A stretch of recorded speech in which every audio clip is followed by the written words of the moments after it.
I'm Chuck Joyner, and this is MacVoicesTV. We are the talk of the Mac community, and I'm still catching up from Macworld, iWorld 2012 in San Francisco, where I didn't get to talk to everyone I wanted to. This is one of the people that I didn't get to talk to, Mr. Gordon Straub. Gordon, it's great to have you on MacVoicesTV. Thanks for coming. Thanks. It's great to be here with you, Chuck. Okay, so Gordon, let's just get it out of the way right up front. Your dad is Boinx Straub. My viewers and listeners are going to know him as a member of the Macworld All-Star Band, among other things. So the reason you're here is because he mentioned something to me, and I hadn't gotten to the Boinx Software booth yet when he mentioned it. Other than that, you know, he's nowhere in this deal. Yeah. Except for maybe he may have had an influence on you with that instrument behind you. Is that as big a bass as I think it is? Yes, it is. That's good. Well, he's a pretty darn good bass player in his own right, and it looks like you're headed in that direction too. Yeah. That's great. That's great.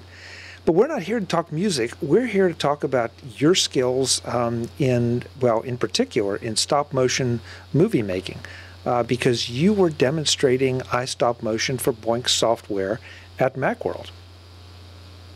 Yeah. And that's kind of cool because you are 17 years old. Am I right about that? Yes, that's right. Okay, so how does a 17-year-old fall into a software demo gig at Macworld iWorld? Well, yeah, my dad kind of hooked me up with that gig because he knew who was coordinating everything. But yeah, I've just always been making stop-motion animations with Boinx, and it's a really great program, and so we thought, why not go and demonstrate it? So what is it about stop-motion movie making? I want to say photography. That's not right, but stop-motion videography that you find intriguing as a tool. Just sort of like, well, I mean, when I first made when I was in middle school, I was making films. People were like, "Wow, I didn't even see your hand moving that." I'm like, well, yeah, that's sort of the point. But I sort of feel like things that normally you couldn't move by yourself, just seeing them move, it's just really sort of magical to me. I don't know about everybody else, but okay, and it's especially interesting you say it as a middle schooler, because this is something that all us old guys have to get used to, that you have been able to use this stuff since you were in middle school, if not before. Mm-hmm. To us, a lot of it is new and cool, but we don't always get the same kind of inspiration that you do. So what kind of things were you showing off for Boinx at Macworld iWorld? Just how to use the program, or were you actually making movies there? I was sort of making movies at their booth. Well, for my presentation, it was getting started, sort of just showing an overview of what you can do with the software and how do you make basic animations. And when I was at their booth, they were helping me they were asking me to help them demo it, where I brought a little clay character and then I would move him a little bit, and then I would have the customer, the person they were presenting it to, okay, now press that, and then it takes a frame, and then press it again. And just people, they were intrigued by that, but it seemed like it was a little too slow for them. So then we would play the video and it would be going really fast, and they would think, wow, this is really cool. And some people would buy the app right there. Okay, so this is my fault, because I should have started out by asking you to give us some examples of what stop-motion videography is that the audience might know. So some pretty good examples are, there's Tim Burton, Nightmare Before Christmas, there's Nick Park and his Wallace and Gromit, Grand Day Out. And there aren't too many American ones aside from Tim Burton, but those are pretty well-known films. And you just said it. This is not a matter of grabbing your iPhone's video camera and going out and saying, okay, action. This has to be planned out a little more, and almost to my way of thinking, it's pretty painstaking work. Yeah, that would be correct. But before I went to Macworld iWorld, I sort of wanted to brush up with the software, and I was making these 30-second animations every day leading up to it. And for each 30 seconds, it took about 2 hours to film. Now, first of all, 2 hours is a long time for 30 seconds. Mm-hmm. On the other hand, 30 seconds in video can tell a pretty good story. And folks, if you don't believe that, think about every TV commercial you see. Those are 15-second to 30-second to, if they really have the money, 60-second movies that convey a lot of information. So, Gordon, what you're talking about, you can deliver a healthy amount of information in 30 seconds with stop motion. It's just you are doing it almost during the production instead of in post, where the big time takes. Yeah, well, the 30-second ones that I was doing, they were stuff that I was going to use for my presentation, where I was showing off different aspects of either animation or stop motion. Like one day I was testing blue screen, the other day I was testing like different motions and using different character models within the same movie.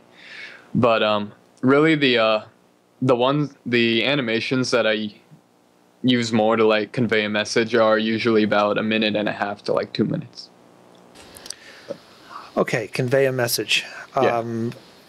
At 17 years old, from middle school to 17, what kind of messages have you wanted to convey? I'm sure there's some just fun stuff in there, but have you done anything that's kind of serious or that really you have something, a passion for that you want to deliver? Well, yeah, like you were saying, when I was making them in middle school, I was mostly making the animations for these contests, which were about street safety and usually crossing the street correctly, or yeah, mostly stuff aimed at kids so that they would be safe around the street. And then because of that, I got contacted by my local fire department to make a video about how to use defibrillators correctly, because a lot of people, either they're too afraid to or they don't know how to use it, when really it's a simple thing and it can be used to save a life. A stop motion video about defibrillators. Okay, that's about as far off the track as I would have thought you could be, but I would guess that it makes the whole subject a lot more approachable, because frankly, even for plenty of adults, whipping out a defibrillator and shocking someone could be a bit of an intimidating thing. Turn it on. Okay. Yeah, that's correct. It's, well, the video, it sort of, I don't really know if we needed to make it, because most like new defibrillators, when you open it up, it has like a voice recording that tells you what to do. But for some of the older ones, like, you wouldn't know how to use it, and so the video sort of did help people know how to use it. But I've yet to know that anyone has used one because of my movie, but yeah. Well, let's hope they don't have to be used too often. But yes. I like the idea that they chose you and chose this delivery method, as opposed to getting the fire chief up there or someone who's going to be very professional, very dignified, and also very qualified. Here, and I haven't seen this movie of yours, but I would imagine it's a lot more approachable, so that anyone, from a kid to an adult, can look at this and get the gist of it and not be intimidated by it. Yeah, it's pretty simple. Now, how long did that take, and how long did it run? How long did it take to make, and how long did it run? The animation portion was about 1.5 minutes. I think that took me not 2 days of straight filming, but it was about 2 days. And it was slightly more crude animation than what I've been doing recently. So that didn't take as long. And then the rest of it was just in post-production. Just adding pictures and showing people what everything looks like. I think a lot of people of my generation, give or take a little, are probably going to be familiar with some of the old claymation stuff. And you probably are familiar with that too. But this kind of videography, you can do a lot more with it, and especially with iStopMotion, it makes it so approachable so that you don't have to use, say, clay figures or anything like that. You can pretty much take anything you want to animate and go for it. Yes, you can. I have not, but I've seen plenty of videos made with iStopMotion where people use either Legos or other toys, or if some people who watch a lot of Adult Swim know Robot Chicken. I don't know if that is done with Boinx, but it is stop animation with toys, and it's a whole TV show. So Yeah, that's a Yeah. I didn't even think about that. That's a great example. So, what has this done for you career-wise? Do you envision yourself as being a movie maker of any particular kind with specialization in stop motion, or is it a little early for those kind of career decisions? I always want to keep my options open, but I've sort of been torn because around, yeah, not too long ago, I sort of got out of animation, started thinking, well, maybe, why don't I be a psychiatrist? I like, but yeah. Okay, animation, yeah. psychiatrist, that's quite a range. But yeah, I've sort of been getting back more into stop motion, and I've been really sort of enjoying that more than what I feel I would be doing as a psychiatrist. So right now I'm sort of leaning more towards animation, but yeah, I want to keep my options open. Good, good. Well, how about now? You're still obviously finishing high school. Are you for hire to do stop motion animations for someone who has a need for something like that? Yeah, I would be glad to do pretty much anything, because it would be good practice for me and good way to get my name out. Okay. Are the animations you've created to date available anywhere on the web that they can be seen? Yes, they're on my YouTube channel, which you have, and you're going to. Yeah, I'll put it in the show notes. Okay. What's the ID again? The ID is Moose Movies Inc. Moose Movies Inc. Okay, so you can call Gordon and get a Moose movie made. Yeah. Why Moose Movies, Gordon? Well, the first animations that I did was with the clay moose. In the first my first animation that I sort of submitted and like sort of showed people was for a PTA reflections contest, where it was my favorite place. And so I had this little moose, and then he got in this car, this T-Bird, and then they were driving around trying to find their favorite place. And turned out that their favorite place was going home because the trip was a little too much for them. Gordon, I'm jealous because you've grown up with tools that a lot of my generation didn't, and that's the kind of thing that would never have occurred to me. And I mean that sincerely. That's a great idea, especially as a very first project. So that'll be fun to go and look at, and at least now we know where the moose came from. Yeah. Well, I'll put your contact information along with the YouTube channel in the show notes. And folks, if you're interested in iStopMotion or just stop motion videography or want something made, contact Gordon. It's very interesting, and I have to say I've played with it.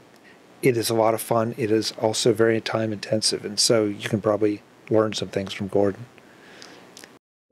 Gordon, I really appreciate you taking the time to talk to us about stop motion videography in general, iStopMotion in particular, and I hope to see you continue to making these movies and maybe to get to shake hands at Macworld next year. All right, well, I'll be looking forward to seeing you then. Great. You think you can keep your dad out of trouble that long? I'll try to. Okay. Yeah, that's all I can ask. All right. Thank you. Thank you. Folks, I'm Chuck Joyner. MacVoicesTV is the talk of the Mac community. We'll be back with more soon. In the meantime, please check our show notes for links to everything the Mac Voices group is doing and to everything Gordon is doing. Thanks for watching.